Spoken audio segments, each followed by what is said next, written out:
Liberal challenger Jill Karofsky won a hotly contested race for the Wisconsin Supreme Court on Monday, beating a conservative incumbent in state elections marred by court challenges and worries about health risks from the coronavirus pandemic. Karofsky upset Dan Kelly, who was endorsed by Republican President Donald Trump, for a 10-year court term that could help decide future voting rights and redistricting issues in Wisconsin, a vital general election battleground. The Supreme Court race highlighted a slate of thousands of elections held last week for state and local offices, as well as a presidential primary. The release of the results was delayed by court order until Monday, the deadline for receiving absentee ballots. Democrats said a flurry of Republican legal challenges blocking efforts to postpone last Tuesday's in-person voting had backfired badly, but added that the voting should never have happened. Despite the result, the fact that this in-person election took place was a searing loss for Wisconsin. Today's results don't tell us how many people were exposed to coronavirus at polling places, how many were infected or how many will die, said Ben Wickler, chairman of the Wisconsin Democratic Party.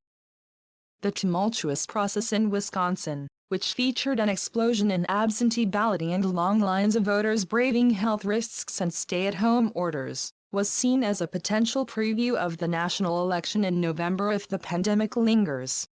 State Republicans had warned of possible fraud and administrative issues if the elections were delayed.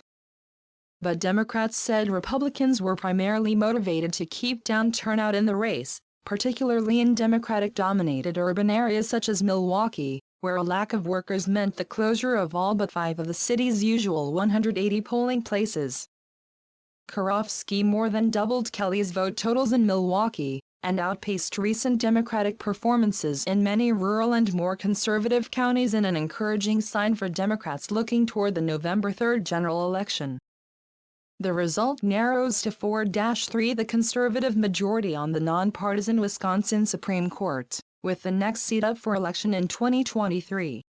The court is expected soon to decide a case that seeks to purge more than 200,000 people from Wisconsin's voter rolls. Special congressional election looms spurred by worries about health risks from voting in person. A record high nearly 1.3 million absentee ballots were requested for the elections, state officials said. Some residents who requested absentee ballots said they never received them. The State Elections Commission reported that as of Monday, more than 11,600 voters requested an absentee ballot and were never sent one, and more than 185,000 ballots were sent to voters but not returned. Democratic National Committee Chairman Tom Perez said in a Monday press call that the decision to hold in-person voting last week amounted to voter suppression on steroids, forcing thousands of voters to choose between casting a ballot or staying at home to avoid infection. The DNC called for Wisconsin's next election, a special congressional race scheduled for May 12, to be entirely conducted by mail.